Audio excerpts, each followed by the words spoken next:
My voice feels like I've deep-throated a cactus. What is up, guys? Welcome to another video, and today we have a bit of a different video because today we're going to be talking about cars. Now, I don't know if this is going to be a regular thing on the channel. I kind of just had a few things I wanted to speak about, so that's what we're going to do today. Is we're going to get a little bit nerdy. Glasses on. My nerd glasses. We're going to talk about my MX5 first off, and then we're going to go ahead and talk about the new Supra, because that was literally just been announced. A lot of people talking about it, a lot of buzz on the internet, so I thought why not go ahead and cash in on those views that this video is going to get. So a lot of you guys probably clicked the video because of the title, my MX5. Yeah, so I should probably go back to the start with this, really. I've had my MX5 pretty much since the summer. I've done a few road trips in it. The car is absolutely fantastic. Honestly, in terms of cars I've owned two Suzuki Swifts and this car currently. And the MX5 is leaps and bounds better than anything I've driven, period. I've driven C63 AMGs, E43 AMGs. I've had the chance to drive a few Japanese things here and there.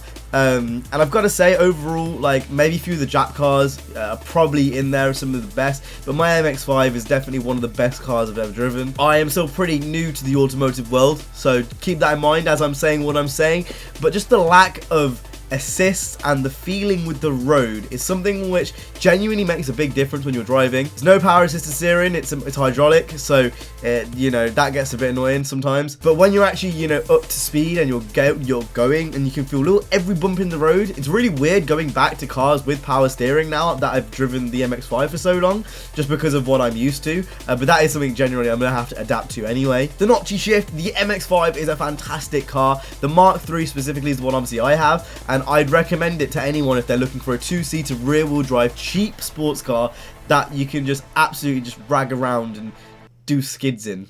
So this leads you up to the point of, well, why do you want to sell it? You know, if you're having so much fun in it, why would you want to sell it? Right, these are the reasons. The two seats. Now, the two seats actually aren't really a problem. I can't think of many times that that's ever actually became a problem. In all honesty, I quite gladly have another car with two seats. For some of you guys that have looked vigilantly at the title or the thumbnail screen, you probably saw this. If I found a perfectly spec'd, clean MR2 with no rust or anything, that could easily be my next car. But the chances of me finding a low mileage, you know, non-rusted SW20 are so slim that it just probably wouldn't happen. Now me, I want to try to drive as many cars as possible. That is basically kind of the goal with me. I'm probably going to be switching around a lot in the future. I mean, I've already owned two Swifts and an MX5, and I've had my license for like 3 years, so like every year like is a different car sort of thing, if you kind of think about it that way, even though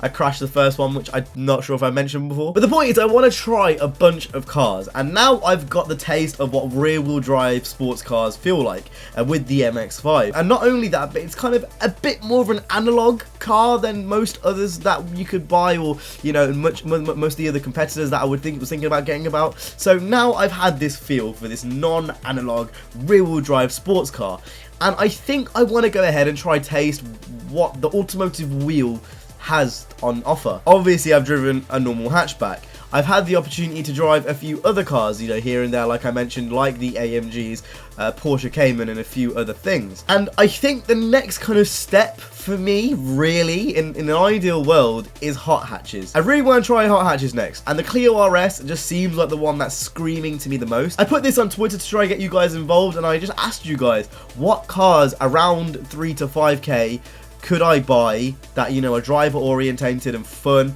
and aren't gonna completely ruin my wallet? You guys came back with things like Mazda Speed 3, an old Porsche, Corolla T-Sport. I've actually seen those are pretty mad. 350Z, Mondeo S220, and Ernie and Impreza, a Focus ST as well was on the list. And I think a problem with a lot of these cars is the maintenance cost. I'd love to get an Impreza and I'd love to get a Porsche, but the maintenance on those cars would be ridiculous. And then the other ones that I mentioned, like the Corolla and, you know, the Focus ST170, which is this, I just don't think they have much road presence. Nothing compared to this. Like, that has such road presence. Not to mention how the stock exhaust sounds. Like, I probably wouldn't even need to get an exhaust for it because it sounds bonkers.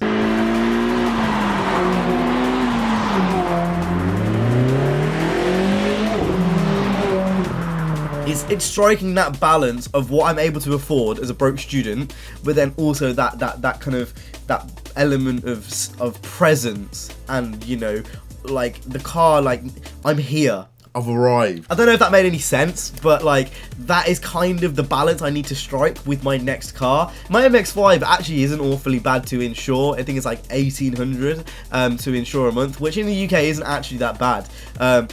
But, you know, obviously if I went to a Clio, it'd be a lot better. And I would like to save that money, because then I could put it back into things like this, or just living. That would be quite nice. And the Clios, contrary to what people believe about Renaults, the RSs are actually relatively reliable. Like, it's not going to break down on me all the time, like, say, an Impreza would. Or maybe even a 350 in some ways. I've heard a lot of horror stories about 350s, even though I know overall they're reliable cars.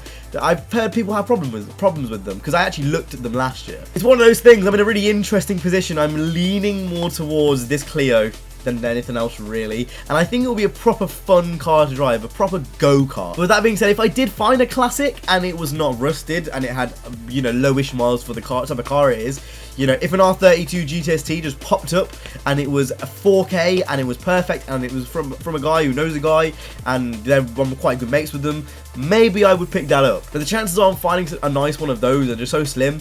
That's kind of the position I'm in with my MX5. I do want to keep it kind of, but I think I kind of want to try more things. And I think a Clio 197 is definitely on that list. Not to mention, there's a few things I need to fix with my car. So the side mirror is off. That's no fault of my own, it's a long story. The O2 sensor needs replacing, the rear tyres need replacing, and then it needs to get through its MOT. So a few things here and there probably come up to a couple £100, but that's all in the budget of next car for me. If I'm looking at selling it, these are all things which I'm probably going to fix up before I sell it, because then I can obviously get a bit more money from the Part X, and hopefully that all goes well. But that's the current situation with the MX5. I knew a lot of people didn't really know what was going on, so that is what's going on. Maybe I'll bring you guys along for some of the test drives and stuff of cars I'm looking at. Maybe that could be quite a cool thing to do. Now I've rambled on about that, I'm going to go and quickly talk about the new Supra, because this is something which I've had a bit of an opinion on, and something that I kind of want to just address a little bit, since we're talking about cars and this video has just been about cars. So as everyone knows, the new Supra was announced not too long ago. I think it was like a week ago. We all knew what this car was going to look like months before it even came out, so I'm not even going to pretend like the leaks are like everyone knew about the leaks. I knew this car was going to look like this a month ago, so why everyone's outraged now, I have no clue. But I've seen a lot of mixed reactions to the Supra. I've seen a lot of people say, well, the Supra isn't really a real Supra because it's more of a sports car than a Grand Tourer. I've seen a lot of people annoyed by the looks of the car, saying that they were catfish, which in some ways I can agree with. I think the swooping lines of the concept wasn't really transferred over correctly. The low roof line is something which hasn't really gone over, the bigger headlights. I can see what people mean when they said they think that they've been a little bit catfished by the new Supra, but overall I do think it's a very nice car. Maybe not a car that looks like it's 60k's worth, but definitely a car which looks nice nevertheless. But my problem with the car, from everything I've heard so far and we've seen so far, really comes from the price. It's a lot to ask for 50k off a Toyota Supra. Now my prediction is that these are going to depreciate like an absolute bitch. So in a few, you know, years time, I reckon these are going to depreciate very similar to how the M2s did, but it's a little bit worse probably, because it's a Toyota, it's the brand Toyota, so naturally the cars are probably going to depreciate a lot more than you would think. I don't think it's a car worth 50k. I just don't see it. You know, the other competitors for cars in this price range include like Alpine A110s, Porsche Cayman S's. I just can't see this car being an Alpine or a Porsche competitor. That they're really, really polished and really well made, and having driven a Cayman myself, albeit not for that long, I can see what they mean. It's a very, very robust car. It feels well put together when you step in it. I've been in cars that feel like they're going to fall apart as soon as you shift into second. There was one S15 in particular that I'm thinking of, but I'm not going to get into it. The point I'm trying to say is those cars feel robust. The inside of this Toyota Supra looks like a 1 Series, and I'm so sorry if that offends people, but it really does. To me, that's like a really important thing, especially when you've got Porsche doing this and Alpine doing this. I don't get it. That's obviously a little thing for me that I'm just a little bit annoyed by. The interior doesn't look like anything special. Then, you know, on top of that, the outside of the car doesn't really look special. The only thing which really makes this car special isn't really the drivetrain, because I think it's pretty much at least synonymously agreed that mid-engine cars are kind of the best layout. But furthermore, you know, it's the engine which is going to make this car, which is a 3-litre straight 6 straight from BMW. So what really have Toyota actually put in this other than the suspension tuning? It's one of those things, I'm probably never going to get the opportunity to drive one of these cars. That's a real shame, because it's a real polarizing car, which I think definitely does have its redeeming qualities. I reckon this, if you just want to go out and pull skids, this is going to be an amazing car just to go out and pull skids. It feels more like a Z4 Coupe than a Toyota Supra, I guess, is the problem that I'm kind of trying to say, at least from what we've seen so far. I'm interested to see what people like Chris Harris are going to say about it. I'm interested to see what people like Carfetching are going to say about this, because it's definitely a car which has a lot of hype behind it. But it's a car that causes so many like internal battles for me. It's really weird. One side really wants to like it because it's a JDM Supra,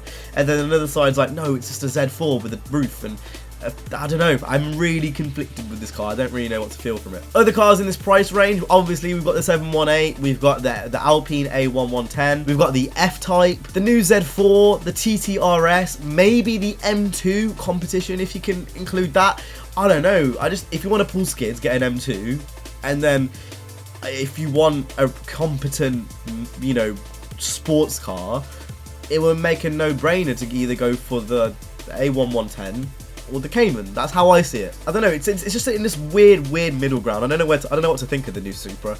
But let me know what you think down in the comment section down below. I asked you a few guys on Twitter, we've got a little poll going on Twitter, so maybe I might link that down in the description if you are interested. But that's been it for me today. I hope you guys enjoyed. It's a little different style of video, and maybe I might do more of these if the views do well, but we'll go ahead and just see how that does in the future. But that's been it for me today. I hope you guys enjoyed. If you did, make sure you go ahead and hit the like, subscribe. I'll see you guys in the next one. You guys have been awesome. Stay safe, and peace.